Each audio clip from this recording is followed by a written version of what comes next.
What's going on, Dallas Mavericks fans, MFFLs all around? The Dallas Mavericks are sitting with a 20-15 record right now, seventh in the Western Conference. As you can see, obviously, if you're paying attention to the standings at all, not even just the Eastern Conference, but the Western Conference, obviously, more importantly, right now, everybody's starting to come back. I guess stay somewhat locked in right now. The Minnesota Timberwolves are still looking, I believe, the record of 24-9, still first in the West.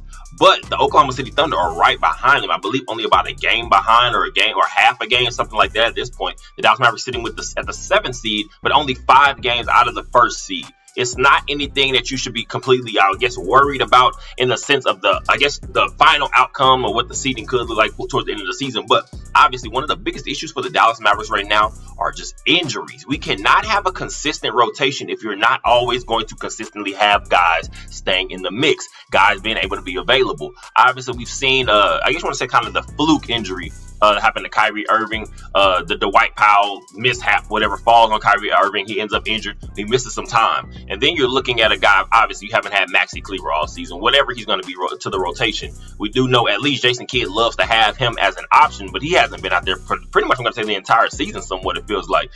Derek Lively, losing him in this past game against the Blazers, and also Grant Williams. But Derek Lively, I'm going to say more importantly, because it's what he means to this defense. In general, obviously, he's been our anchor, and I talk about all the time how he's only 19 years old and he's already solidified himself as I guess I want to say an anchoring piece for the Dallas Mavericks rim protection. And Luka Doncic loves him offensively because he's helping out a lot when it comes to just getting those easy buckets. And Luka, obviously, if you're staying active and staying ready, you're going to be able to be involved as much as you can. And Luka and Derek Lively, we've seen that connection just continue to grow. But we're starting to get some guys back in Kyrie Irving and Derek Lively. And again, unfortunately, in this game, you lose Kyrie Irving. Not Kyrie Irving. You lose Derek Lively to an ankle sprain once again. And Grant Williams also, I believe it's his right ankle this time. So the Dallas Mavericks are going to have to figure out how we can keep some of these guys in the mix and just available, because at the end of the day, the Western Conference is up for grabs, in my personal opinion. I don't think there's one team that's going to completely dominate anyone. So if we just are able to keep some of these guys in the rotation, Josh Green just getting back. We've seen always up to this point, Josh Green has had such an up and down, I guess you want to say, roller coaster ride as a Dallas Maverick, because we're talking about just looking for a consistency. But some of these guys that we're going to hope moving forward are just going to be important pieces to this team. We have got to keep them in the mix, because like I said, at the end of the day, I feel like the Western Conference is wide open right now. But if we cannot keep guys on the court, it's not really going to matter. The ability, the threat that Luka Doncic and Kyrie Irving together played, I guess you want to say, in this past game against the Blazers, it's just going to pay major dividends, and you could kind of see some of the great work they put in. Luka Doncic ends up with 41 points. I believe Kyrie Irving has about 29. So let's get into that game just a little bit before we move on. But like I said, the Dallas Mavericks are still very well in the mix. I don't want anybody thinking this is such a situation that we should be down on. There are definitely some adjustments and some major moves that I feel like still need to be made. And I believe they're very possible to be made, because we can talk about assets and whatever else, but I feel like the Dallas Mavericks, we're still very capable of making some moves, and we have some moves that are going to help this team for the betterment, hopefully going to a playoff run. You take a look at this game. The final score, Dallas Mavericks 126, the Portland Trail Blazers 97. Of course, this is a game DeAndre Ayton is not playing in, so the Portland Trail Blazers are already a team we're looking at with a record of 9-24 right now, so 9-23 previously. They are obviously a young team growing. You have a first-round draft pick, Scoot Henderson, and we can talk about him a little bit. Honestly, he's the one that kind of causes the issue, the injury, I guess you want to say, to Derek Lively, just kind of getting a little out of control. It seemed like an effort play. He was diving for the ball. Derek Lively ends up being the one that injures his ankle again. So we're going to see Derek Lively obviously miss a little bit of time, I'm going to expect. Then you go down. And of course, we're talking about the Dallas Mavericks. This was a game, obviously, Luka Doncic, 41 points. I'm talking about 6 rebounds, 5 assists, and also Kyrie Irving with 29 points, 9 rebounds, 8 assists, and 2 steals for Kyrie Irving, and also a steal in there for Luka Doncic. These guys together, we're talking about Luka Doncic and Kyrie Irving. Obviously, we saw exactly what happened to the Dallas Mavericks after the trade was made last year, the Kyrie Irving trade from the Brooklyn Nets. And it was an up and down, I guess you want to say, experience. Luka Doncic in and out of the lineup a little bit, Kyrie Irving in and out of the lineup a little bit, and also just trying to figure out how to mesh those two different types of games. But Kyrie Irving is the best when he's going to be aggressive. This team cannot afford Kyrie Irving to not be aggressive. We heard from him after the Utah Jazz game the first game back for him after a little while off, and he says he just didn't kind of want to step on other guys' toes, some guys that have been contributing while he was out.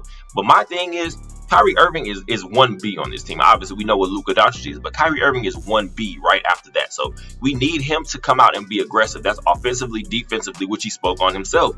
We're going to have to be able to see Kyrie Irving lead this show when Luka Doncic is not on the court, but also when he is out there as well. Because one thing we have seen, obviously, Dante Exum has played a major role on this team, especially when it comes to being that third facilitator and ball handler, who we kind of believed could be once he started to emerge a little bit after Kyrie Irving was injured. But Dante Exum, he's missing some time now, so we're going to need Kyrie Irving to be as aggressive as he can be game in and game out, because that's what the Dallas Mavericks need for us to reach our full potential. Especially talking about not having Derek Lively possibly for another game or two, which is going to be big because we do play the Minnesota Timberwolves real soon. But Derek Lively, obviously, that's a young guy. One thing I'm going to say, you do not want to see these little small injuries, the ankle sprains and the ankle injuries, start to pile up and become a more of a, I guess you want to say, regular thing, because those can start to definitely linger over time. Tim Hardaway Jr., 5 of 10 off the bench, 2 of 5 on threes and 14 points, 3 rebounds. Again, and Tim Hardaway Jr., we know what he is for this team. He's going to be your guy to come get buckets off the bench. Jaden Hardy, some people like to have the mindset that Jaden Hardy could grow into that role, which obviously he's not there yet. And to me, that kind of is what makes Tim Hardaway Jr. so valuable to this team, because, yeah, it would be great depending on what we could get in a trade potentially if Tim Hardaway Jr. continues to just be an actual six-man threat. Of course, some other teams, talking about more contending teams, that could possibly be interested in. But Tim Hardaway Jr. is very important to this team because we don't have that guy that can just come in and guaranteed consistently get buckets off the bench. And we do know at the end of the day, the game is about scoring the ball. So we're going to now see, you've seen Grant Williams again. I've said a little bit. Obviously, he left the game as well with a right ankle injury sprain. Kind of being relegated to the bench role right now, because one thing we've seen is just a lot of inconsistency from Grant Williams. And to me, that goes even on the defensive end.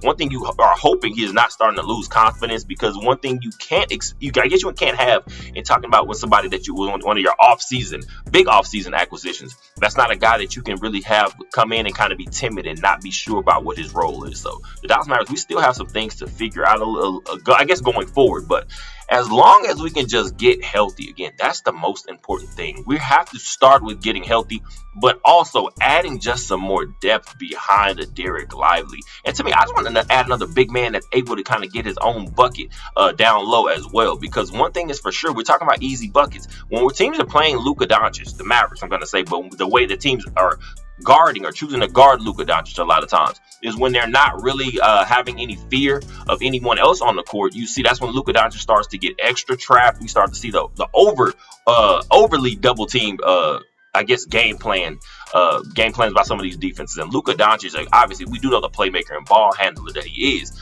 but getting other guys involved, that's why Kyrie Irving is so important to this team. But as many guys that you can add to this team that can get their buckets in different ways, which Derrick Jones Jr. to me has shown, again, paying major dividends, just being a guy that's able to get to the rim and cut to the basket as much as he can. That's why it's played such a great role. And I'd say also with Dante Exum having just that, I guess you want to say, innate ability to be able to kind of find his way to the basket to get easy buckets as well. So the Dallas Mavericks are going to have to continue to get healthy, continue to just get better at all aspects of the game, because we do still have a lot of improvement to make. I am not the biggest Jason Kidd basketball fan. Obviously as a player, but as a coach, I'm not the biggest Jason Kidd fan. So I always feel like there are much better opportunities. And sometimes I feel like one thing that gets Jason Kidd in trouble is he will kind of go into situations as being the smartest man in the room. And of course, everybody has their own philosophies on their own ways of doing things. But Jason Kidd has got to solidify these rotations. We cannot consistently always be throwing a new man in and new man out and pulling it out in and out, because one thing that's going to do, sometimes you will affect guys' confidence. We've seen Josh Green find himself back in the rotation, the starting lineup right now, because of a Dante Exum injury, who was supposed to be kind of they got to step in once Kyrie Irving also returned. He would still be in that lineup. But Josh Green, some of these guys in and out, one thing is for sure, like I said, Jason Kidd is going to have to solidify some type of rotation, which is why I'm putting it majorly on Nico Harrison and Mark Cuban. These guys have got to solidify this team and this roster overall. We still have major improvements to make, because this team is not as good. I'm going to say as good as your top level teams. At the end of the day, I'm going to say, because of just that we don't have major depth. And some of the better teams do have depth pieces. That's what the Dallas Mavericks are lacking right now, because we do have some guys that are starting, I guess you want to say, play a little bit above what their previous expectations maybe were, but they are not reaching full potential yet, because although it may be due to some injuries, I just don't think our rotations are set in stone, because we don't have the team that we're going to actually need to make a real push heading into the postseason. So the Dallas Mavericks have got to solidify this. So we can talk about, again, that Kyrie and that Luka potential. I can see this team just being able to just add another wing piece as well. We've seen kind of Pascal Siakam be one of those names being thrown around because of Toronto Raptors. I just got off the OG Anunoby. I guess the contract, he ends up going to the New York Knicks, and they bring in RJ Barrett to their team now. So you're looking for possibly the Toronto Raptors to actually want to do a fire sale now. But right now, the Mavericks are not, possibly, as being reported, the Mavericks are not one of those teams that is, I guess, ready to just go all in for Pascal Siakam. The Dallas Mavericks, I don't feel we need a major max level type player or anybody with that realm, because Pascal Siakam, he has tailed off a little bit. I believe he's averaged about 15, 16 points this season. So we're talking about a guy that you're just going to need to come in and be maybe that third man. And when I say third man, I mean just consistency. That's what we're looking for. We need consistency from whatever we're adding to this team. That's why I think it's going to be probably the easiest job, is just being able to bring in a big man that's going to help solidify some of these things down low. And that's not just defensively. Obviously, I'm talking about Derek Lively. To me, that's the future guy. That's what we're looking for to help push this team forward into the future with the Luka Doncic. But Derek Lively, he can't do it alone, especially at such a young age. You need somebody else out there, because we do know what Dwight Powell is at this point. He's an energy guy. That's, to me, all he is. He give you 5-10 minutes a night. That's where I think Dwight Powell is his best suited. Rashawn Holmes is obviously in Jason Kidd's doghouse for whatever reason, so that's not a guy we're seeing being used as much as I think he still actually could be able to. Which leads you to maybe questions about, is Rashawn Holmes possibly a trade asset and being used or shopped around as a trade asset right now? We don't know. The Dallas Mavericks have just got to solidify this thing and lock it in, because at the end of the day, it's a long season. We still have a long way to go. I believe after this Trailblazers game, we're playing a back-to-back against the Portland Trailblazers, and so this will be another home game for the Mavericks,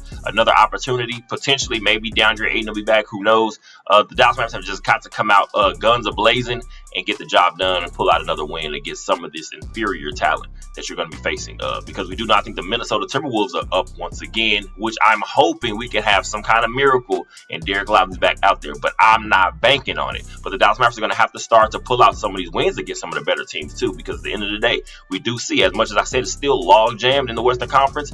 Although that is true, the rest of, I guess you want to see the seeds above us right now. So you look at the last 5 games for the Mavericks, we're sitting at a 2-3 record. Also, but look at the last 10 games, the Mavericks, I believe, are 4-6. But the teams above, you have the Kings, the Clippers, some of these other teams. These teams are about 6-4, 8-2. Some of these teams are starting to improve. We obviously know what the Denver Nuggets, the Oklahoma City Thunder have been a great surprise. I'm saying not even a surprise, but they're actually starting to put together some of these high-level picks. And obviously, we know what Shai Gilgeous-Alexander has been for the Oklahoma City Thunder himself. So that's a dangerous squad within itself.